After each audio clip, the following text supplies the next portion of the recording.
সাতক্ষীরা দেবহাটায় সমন্বয়ক পরিচয়ে গোলাম রব্বানী নামের এক ইটভাটা মালিকের বাড়িতে গিয়ে চাঁদা দাবির অভিযোগ উঠেছে। এতে ক্ষুব্ধ গ্রামবাসী ৩ জনকে আটক করে গণপিটুনির পর সেনাবাহিনীর কাছে সোপর্দ করে।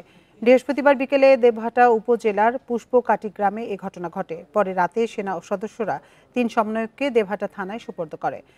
বান্ডেল থাকলে প্রতি সেনমানিতে টাকা বাঁচবে। বিকাশ সেনমানি বান্ডেল কিনে জিতুন প্রতি লেনদেনে। বিসমিল্লাহ ব্রিক্সের মালিক গোলাম রব্বানী জানান, ৫ জন যুবক অস্ত্র নিয়ে বাড়িতে ঢুকে তার কাছে ৫০,০০০ টাকা চাঁদা দাবি করে।